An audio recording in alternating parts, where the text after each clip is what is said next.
So tonight we are here to talk about S-Corps versus LLCs. It's a topic that a lot of people talk about, a lot of people discuss on all the different social media sites. So I am presenting this all from a tax perspective. So with the legal perspective, you need to go see a lawyer for that. So if you need any referrals to those, I've got those and I can pass them along to you if you need a lawyer to talk to. So I'm going to be focusing on the tax end of things. What are the tax benefits and things along those lines. So this is what we're going to talk about this evening. So we're going to do a little introduction, go into what is an LLC, what's an S-Corp, differences between the two. We're going to look at a taxation of an LLC versus taxation of an S-Corp, and then where those potential tax savings could be, and then when to start considering an S-Corp for your business, and who can actually use that S-Corp.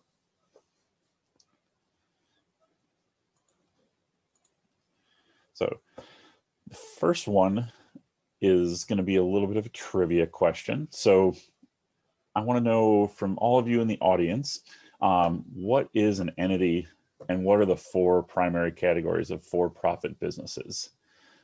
So if anyone wants to type their answer in the chat and put it out there for everybody, please feel free to do that right now.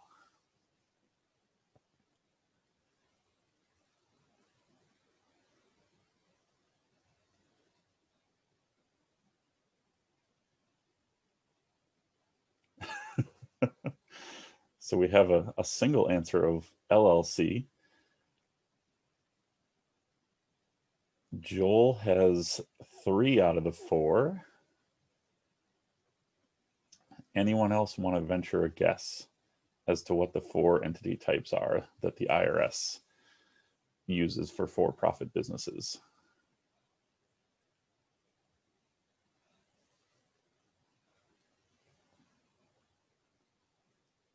Okay, we're being a little scared for now, but hopefully you'll all loosen up as we go along.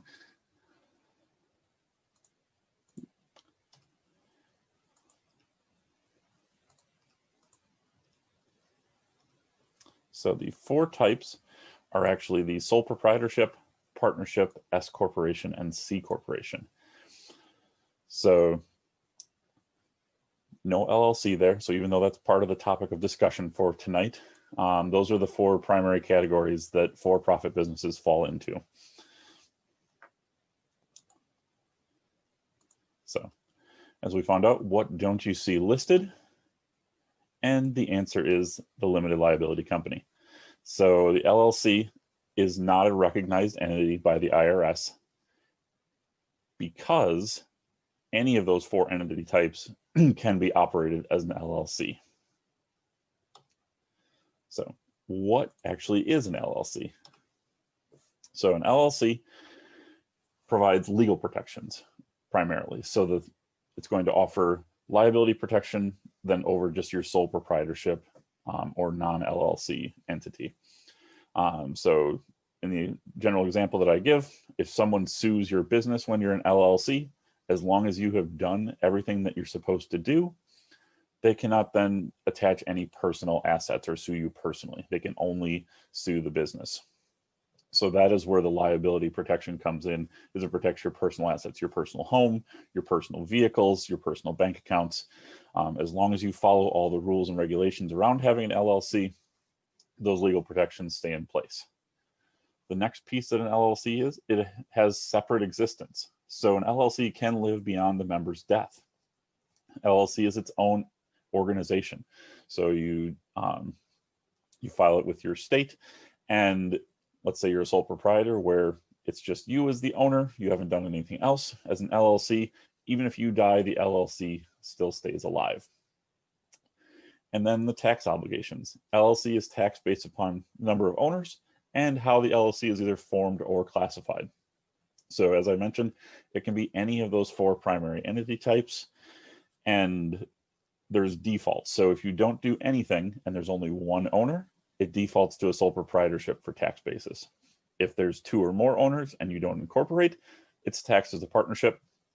And then if you do incorporate or classify to be deemed a corporation, then it can be either a C or an S-Corp as long as it meets the requirements. So an LLC depends on the ownership and how all that formation paperwork is filled out at the beginning or throughout the time that it is operating. So next, we will switch over to what is an S-Corp. So legal protections, basically identical to an LLC. It provides that legal protection where if someone sues the business, they can't then sue you personally. Separate existence as well.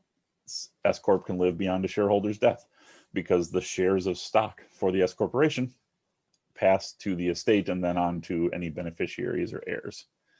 And then tax obligation is a big piece, and this is where a lot of people start looking at S-Corp as a possibility for them, is the S-Corp doesn't pay its own income tax. The earnings are passed through to the shareholders, and they pay taxes on their personal tax returns. What this does is it relieves the double taxation that is present with C corporations, because with a C corporation, the corporation pays its own income taxes, and then if it sends dividends to its shareholders, the shareholders then pay tax on their personal tax return on those dividends as well, so that money, that profit is getting taxed twice. The S corporation, by the way that it was set up in the tax code, gets rid of that step. All the funds pass through to the personal return, and you no longer have that corporate taxation. Everything gets passed over and passed through, and you pay tax on your personal tax return.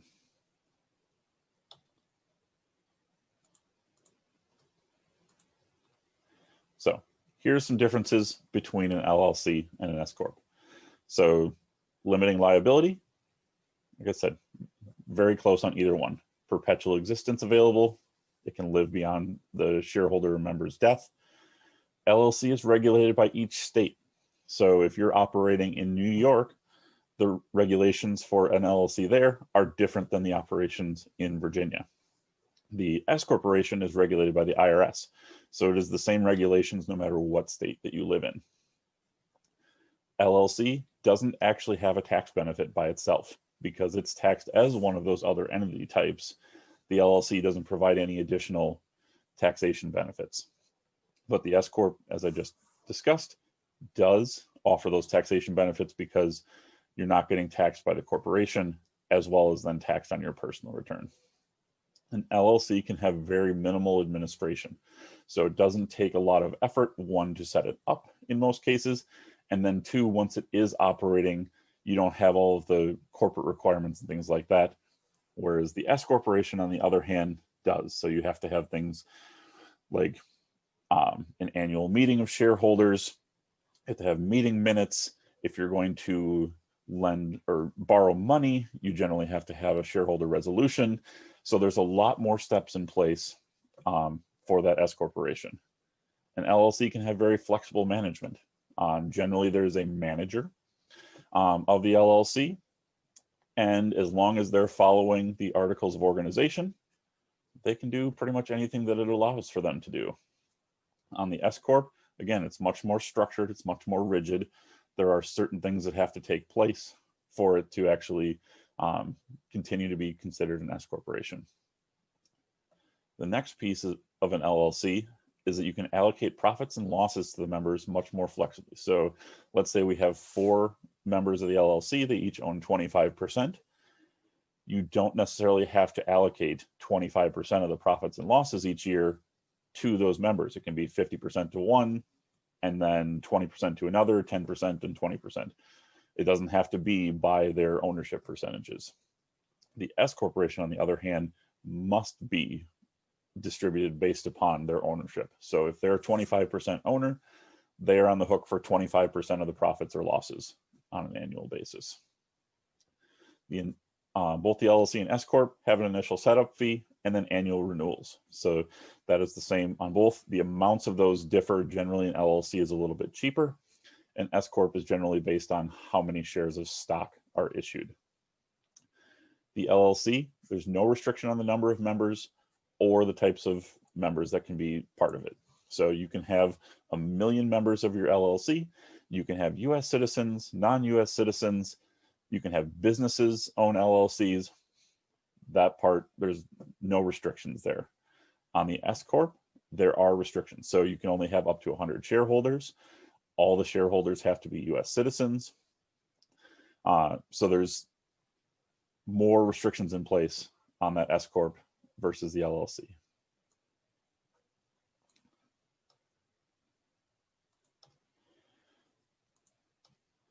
So now we're going to do a little bit of an example. So we'll look at a single member LLC that would be taxed exactly like a sole proprietor. So if you hadn't done anything, you just formed a business, started operating, taxed as a sole proprietor, you file a Schedule C on your personal tax return. Single member LLC, if you don't do anything else, taxed the exact same way. So at the end of the year, say they had $100,000 in their net profit. They're going to pay 3 types of taxes on that money. They're going to pay federal income tax, state income tax in the states that have them, and then they're going to pay self-employment. So in my example, we're going to do 22% federal because that's the most common tax rate that businesses of this size would fall into, 6% to the state, and then 15.3% self-employment. So that is 43.3% of their net profit going to taxes. So 43,300 goes to those taxation agencies, IRS or the state, and only 56,700 actually comes through to the owner. Now, let me get a little bit of feedback from you guys in the chat. Do you think that is way too much money to be paying in taxes on that level of income? So I see a wow from Sam, a yes from Mike. So yeah, you know, you're giving away almost half of your net profit. So after all of your expenses, giving away almost half in taxes. So then we will move over to an S-Corp. So we're going to take that same $100,000 net profit.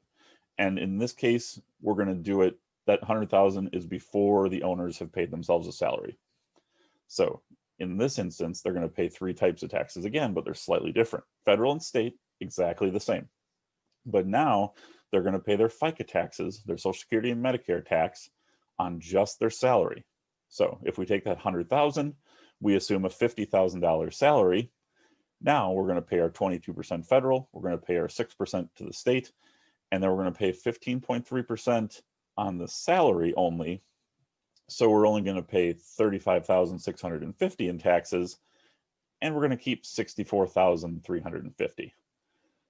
So does that seem like a better option for this particular business compared to the LLC that's being taxed as a sole proprietor? Of course it does. So if we look at that, so we started with that 100,000 net profit, 43,300 was paid by the single member LLC, 35,650 got paid by the S-Corp shareholder, a $7,650 potential tax savings on that example. That is real money. So the one piece that a lot of people leave out is there's additional administrative and management costs that have to happen when you're an S corporation versus being that single member LLC. Going back to a couple slides ago where we talked about the additional administration, the different corporate formalities that have to be in place, most of those are not free and most of them are not cheap. So the average on a lot of those things is probably on the scope of $3,000 to $4,000 every single year. So when you take those tax savings, that's $7,650, subtract out that $3,000 to $4,000, you're still left with $3,000 to $4,000 of additional money in your pocket, which you can then use for whatever because you've paid taxes on it at that point.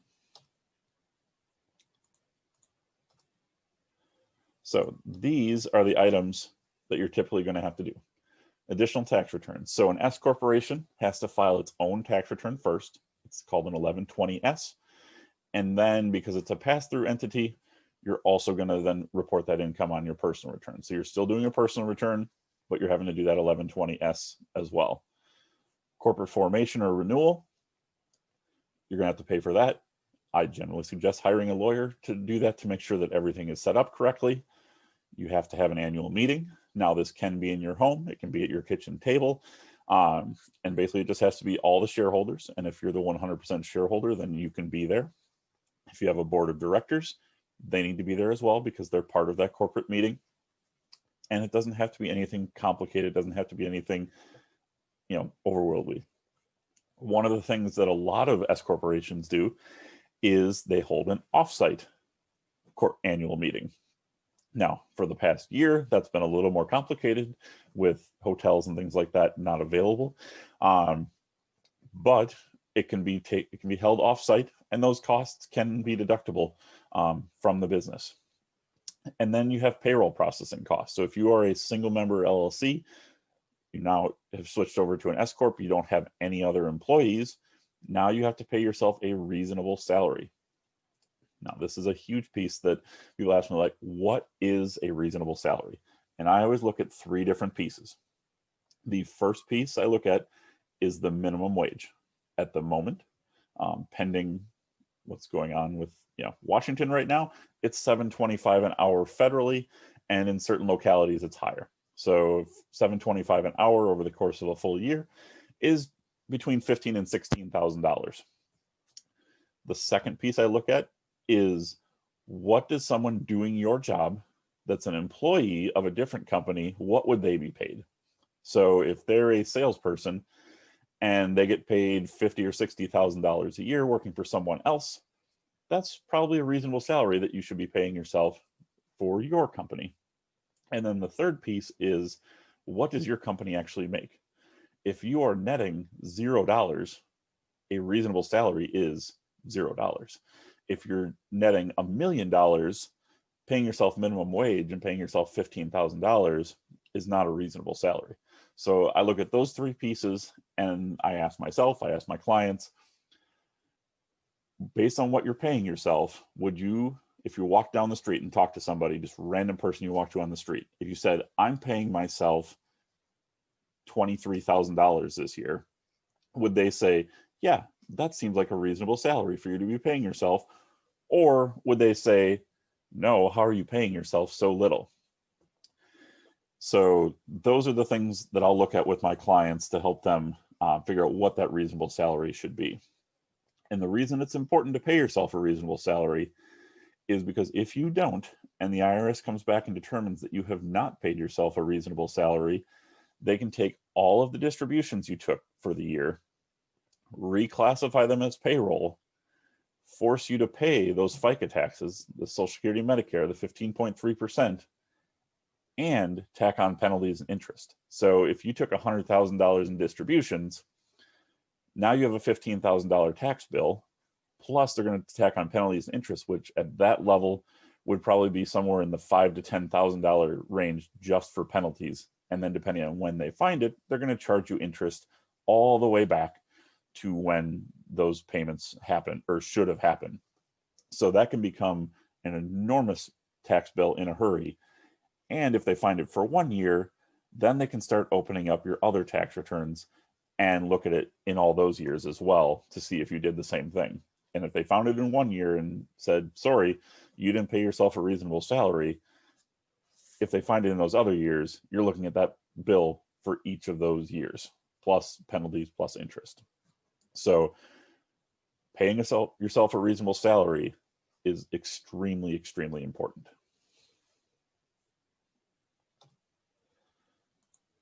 So when should you consider an S-Corp?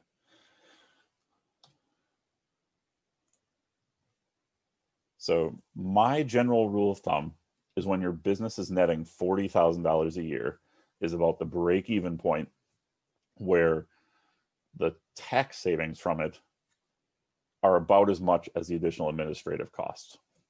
So if you're making $40,000 a year net, you're probably paying yourself about a $20,000 salary, about half of that. So instead of paying the 15.3% on the entire 40, you're only paying it on 20 now. So that's about $3,000. Like I said, those additional administrative costs cost $3,000 to $4,000 a year.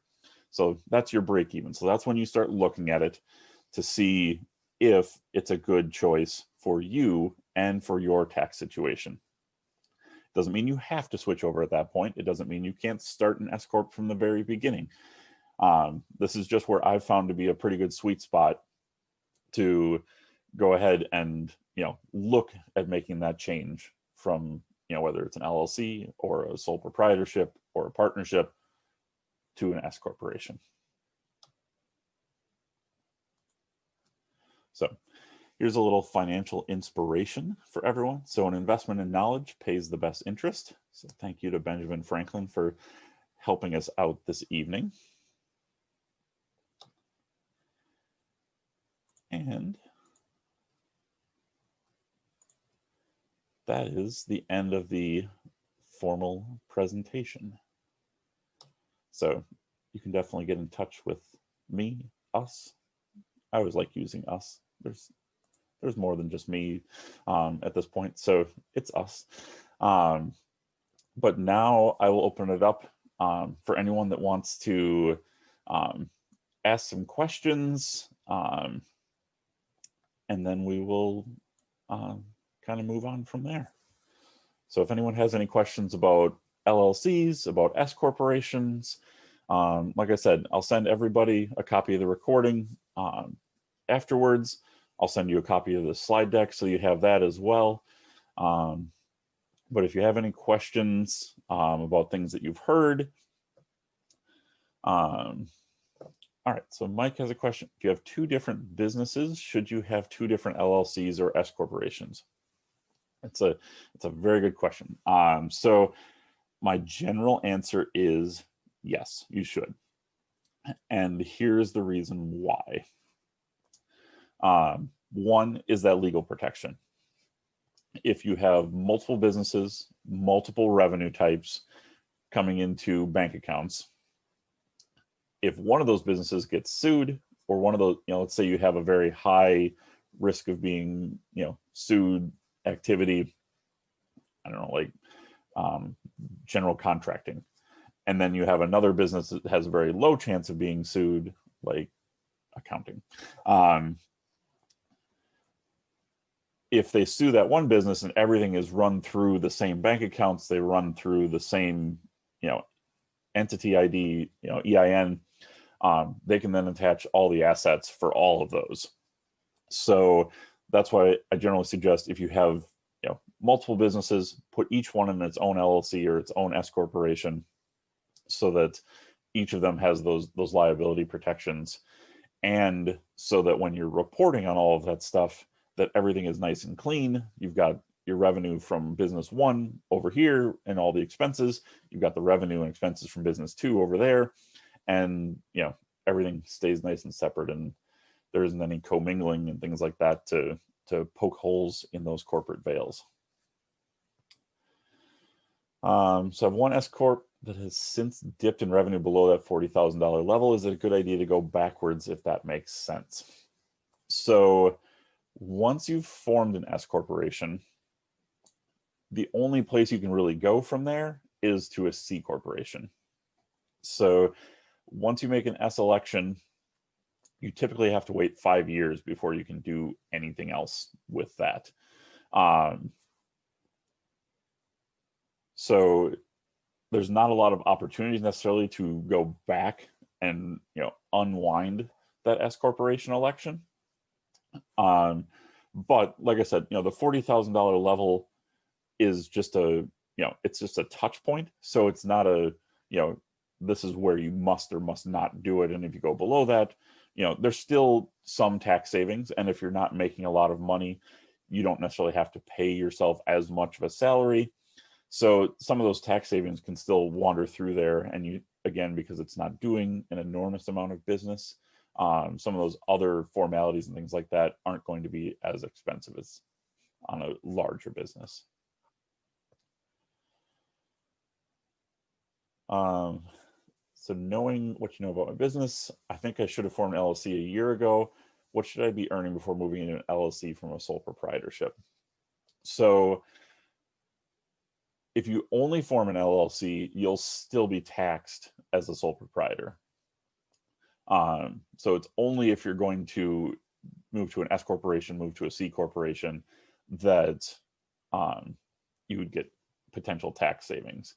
What the LLC will do is provide those legal protections compared to just being a sole proprietor. So as a sole proprietor, if they sue you, if someone, gets in a fight and breaks one of the wine bottles and stabs someone and says, oh, it's a Scout and Cellar wine bottle, Marlia sold it to me, I'm going to sue her. Well, then if you're just a sole proprietor, they can sue you personally as well and attach your personal assets. So that's the biggest step of going into the LLC that would protect you. As far as if you wanted to go over to an S corporation, then like I said, about that $40,000 net level is the time to kind of start looking at that. Is the natural progression in general starting as a sole prop, then go to LLC and then to S-Corp? Can I run a business as a sole prop without doing an LLC? Yes, you can absolutely run a business as a sole proprietor without doing an LLC. You just have to make sure, like in your state, in your locality, that you've registered for things like a business license, a fictitious name if you're not using your actual name as the business, things like that, that those local regulations would follow. But no, you don't have to be an LLC to operate a business. So you can just, run as Sam Courtney's business, and away you go. So the natural progression, a lot of times, yes, it'll be sole proprietor, LLC gets formed, and then to an S-Corp. Like I said, some people jump right to the S-Corp. They either assume that they're going to make enough down the road and they don't want to go through the paperwork and things like that to switch later on. Like I said, they're going to pay a little bit more for those administrative costs up front compared to an LLC. But as the revenue grows and as their net income grows, then they'll start seeing those tax savings. And over time, that'll take care of itself.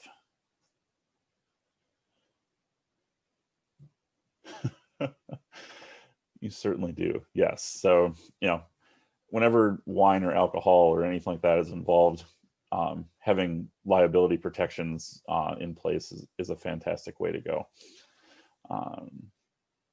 All right. So did I miss? And I think I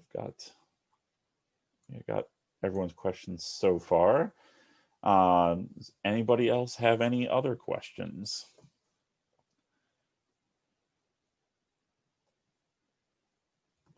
About LLCs, S corporations, taxes in general.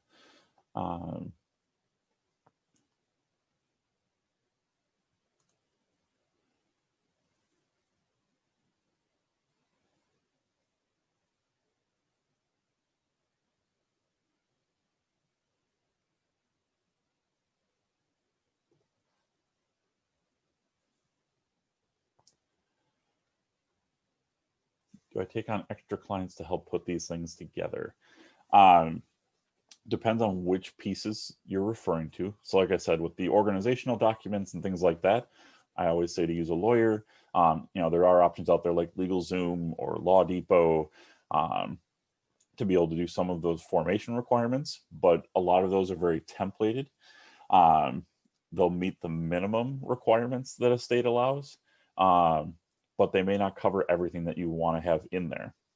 So that's the nice thing about a lot of the corporation, either the articles of organization for an LLC or the articles of incorporation for a C or S Corp, is that you can customize those. And as long as it's legal to do the things that you're listing in there, they'll generally let you do pretty much anything. But those templated services, they'll do the bare minimum. So that's why I always say, at least talk to a lawyer.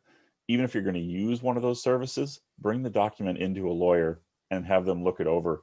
Pay the $100-$200 it's going to cost for a half an hour of their time, just to make sure that you're not missing something, because it's a much more complicated process to try to amend or revise those documents than it is to fix them and submit them correctly the first time. So as far as setting up, doing the S corporation election and things like that, I can help people with that. So to go, if you already are an LLC, there's literally 2 forms that the IRS has that you have to file to be, to be taxed as an S corporation. If you go straight into incorporation, then there's only one of those two forms that needs to be filed to get the S corporation election. When forming an LLC, doesn't matter if the attorney is local or out of state. I generally suggest a local attorney just because they'll know what the requirements are in your particular state. But there are certainly attorneys all over the country, or some of the bigger firms that have offices in states all over the country that can refer you to someone in their local office to handle that kind of stuff. But a lot of attorneys won't necessarily do out-of-state work because they're not licensed in those states. So unless they've passed the bar in multiple states, a lot of times they won't take on work across state lines.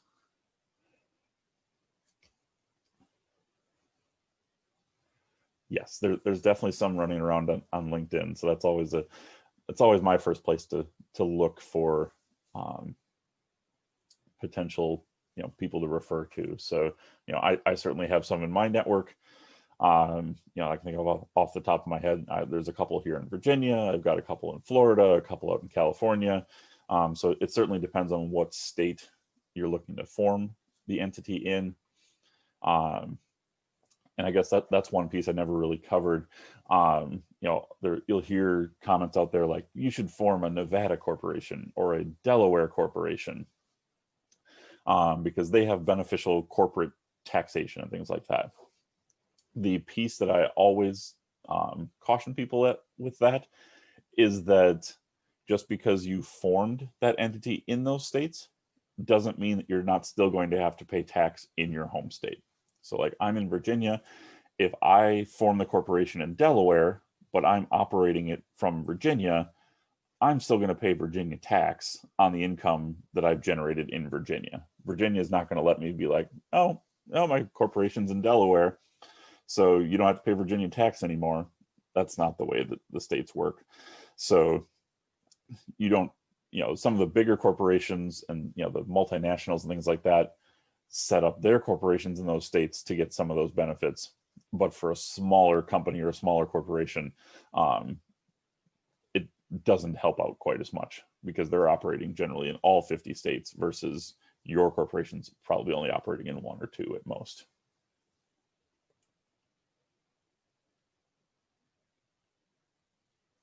All right, let's see. I'm also streaming this on TikTok Live. So we have a question over there from, is a S-Corp still similar like an LLC, like liability wise, where it keeps your assets separate? So yes, from that question, yes, an S-Corp and an LLC do both provide those limited liability protections for the owners or shareholders. So it does still have that benefit.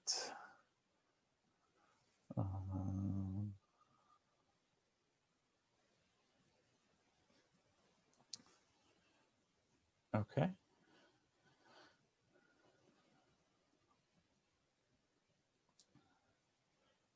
Oh, so this is one other piece that I don't think I've covered yet. So kind of the difference between an S corporation and a C corporation. Like I said, so the C corporation pays its own taxes, and then any dividends that are sent out to shareholders, those shareholders pay taxes on their personal return. S corporation, everything passes through to the personal return, no corporate tax. The shift from one to the other gets back to those requirements of it has to have less than 100 shareholders. All the shareholders have to be U.S. citizens. And there's a couple other pieces as well. Businesses in general can't be S corporation shareholders. So, that shift going from an S to a C, it's literally it's one form. It's like 2 sheets of paper. And you file that with the IRS. They send you an acceptance that says that, yes, you can make that switch. And you start, going from there as an S corporation going forward. One of the nice things about that S corporation election, since it is the beginning of the year, you actually have 75 days from the start of the year or a tax period to elect to be an S corporation. So from January 1st through March 15th, you can actually tell the IRS, I want to be treated as an S corporation going back to the beginning of the year. Or you can actually say in the future. So as you're growing, this year you made 10,000, next year you think you're going to make 20,000, year after that you're going to make 70,000. You can tell the IRS during the year, prospectively, on January 1st of next year, I want to start being taxed as an S corporation. So I want to stop being taxed as an LLC or a C-corp. However, you've got everything set up. And going forward, you can say, okay, January 1st of 2022, I want to be taxed as an S corporation from that point going forward. That way you don't have to wait for that look back period or file paperwork right there at the beginning of the year. You can do it ahead of time, in a time generally that the IRS is a little bit slower and has more time to process your paperwork. So that's one of the benefits. If you already are an LLC or you already are a C corporation, to be able to prospectively file that paperwork with the IRS.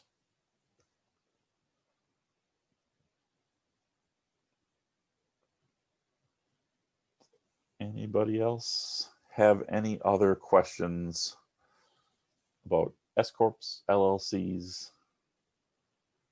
or anything else?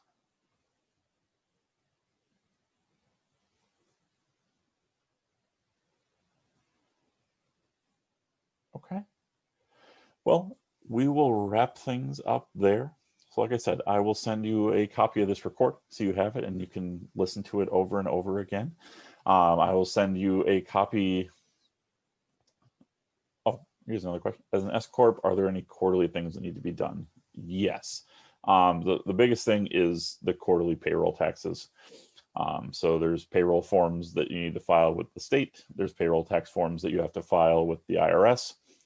So the filings are generally done on a quarterly basis. Some of them for the state are monthly, and then you have to pay in those payroll taxes. So you have to pay in federal withholding, state withholding, unemployment taxes, and the FICA, the Social Security and Medicare taxes. So those are the most common pieces that have to be done every quarter. If you're having corporate meetings, you can hold those whenever you want to hold those. So that you just have to have at least one annual meeting. But other than that, those are kind of the basics of what you have to do from quarter to quarter.